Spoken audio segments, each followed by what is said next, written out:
Good morning, Monroe. Today is Thursday, May 21st, 2020, and today we're celebrating one birthday. Happy birthday to Lillian in fifth grade. I hope you have an awesome day today.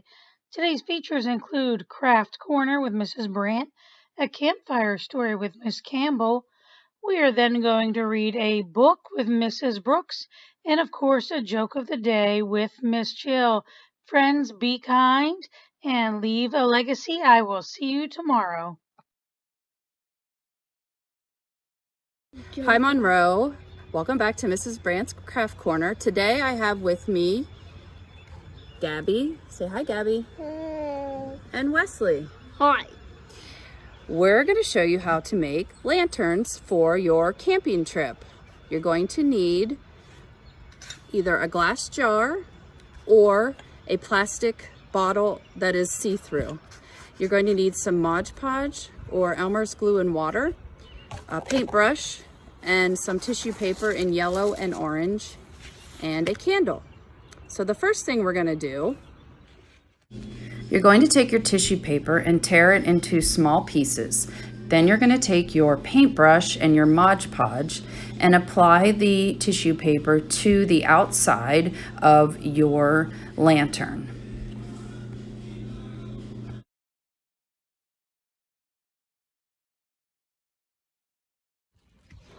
Once you have your jar covered in tissue paper, you're going to take your brush and your Mod Podge and you're just going to cover the entire jar and tissue paper with Mod Podge and let it dry.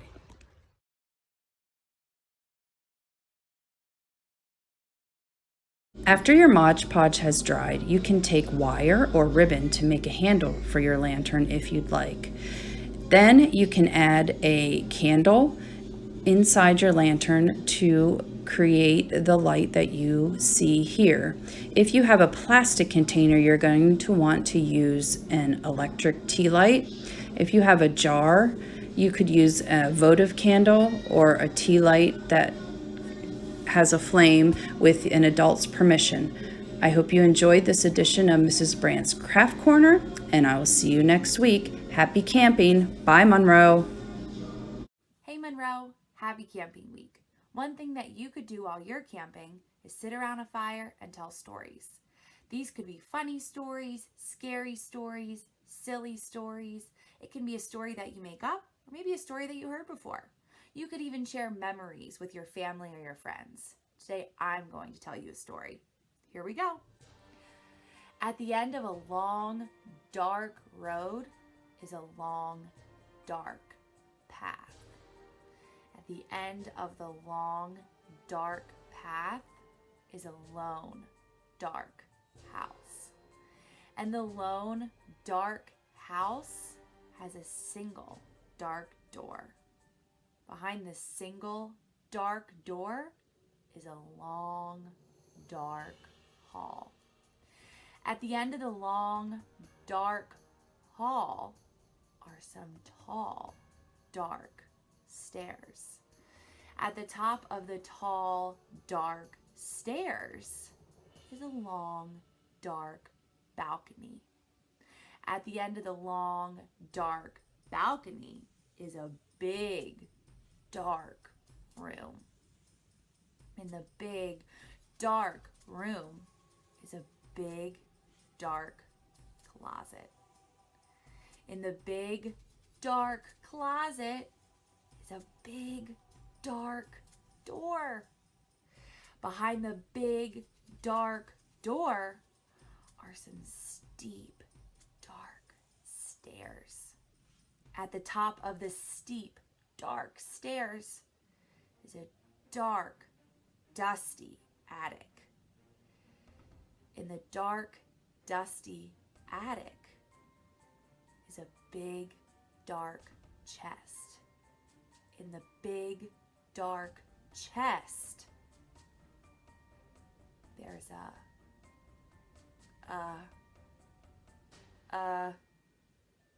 a pink jelly bean. Happy storytelling. Hi everybody, happy Thursday. Welcome back to another book with me, Mrs. Brooks. This is our camping themed week. So I am going to read a fun rhyming book today, and it is called A Camping Spree with Mr. McGee. And this is by Chris Van Dusen. So let's see what happens on his camping trip.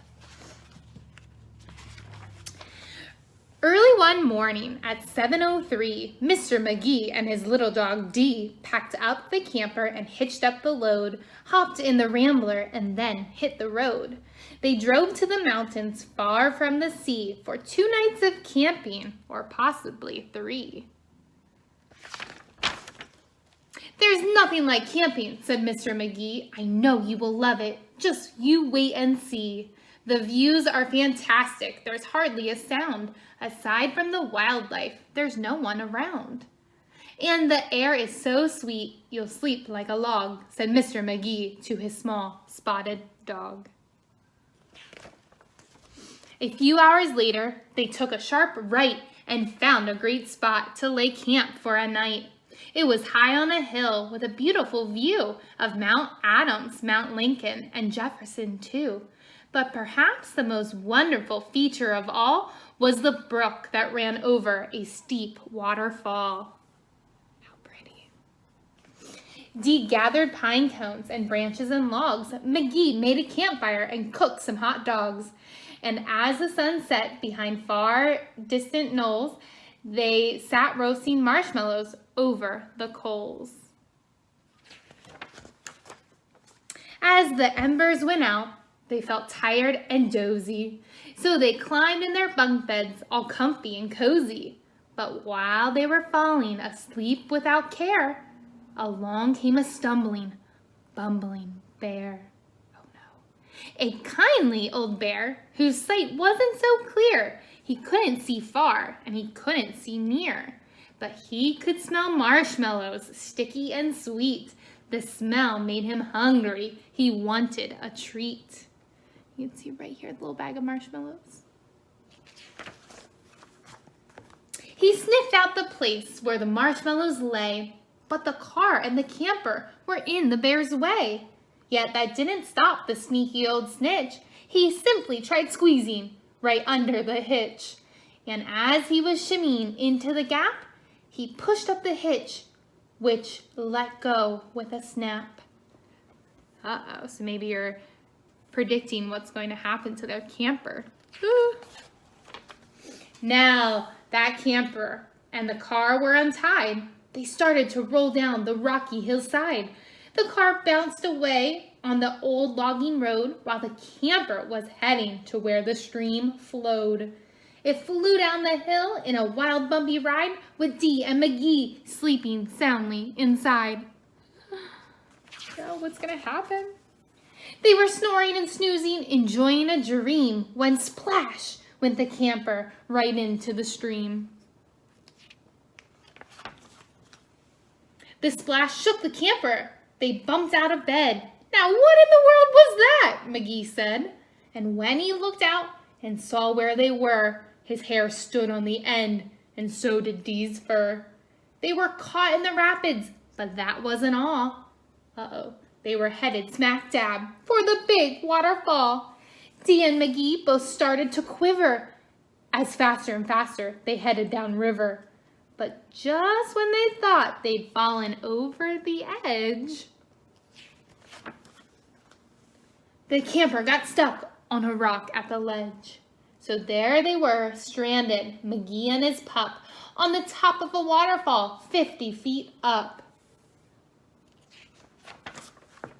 Meanwhile, the nearsighted bear from before was searching for one little marshmallow more, when lo and behold, as if out of a dream, he spied something sweet floating over the stream. But what the bear thought was a marshmallow treat was really the hitch and not something to eat. So he thinks that that hitch is a marshmallow. The bear was determined to capture his prize, so he jumped in the water right up to his thighs. He splashed through the stream to the edge of the fall and snatched up the trailer hitch, camper and all. Dee felt a tug. McGee heard a knock as the bear pulled the camper right off of the rock. He dragged them both all the way back to his bank when he realized the hitch was not sweet but quite rank. He spit out the hitch and left in dismay while McGee and Dee's camper again rolled away. It flew down the path with a jolt and a jar and stopped in some bushes right next to the car. Dee popped her head out. McGee looked out too. Had they really stopped rolling? Could it be true? At last things were quiet and peaceful and still. They hooked up the hitch and drove off down the hill. And on the way home, McGee said to Dee, "That trip wasn't quite like I thought it would be." So when they got home, with the sky turning red, they decided to camp in the backyard instead.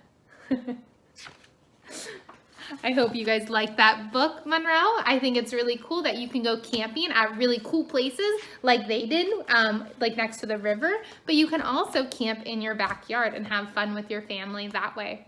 I hope you have a great day, Monroe. Bye. Hello, Monroe.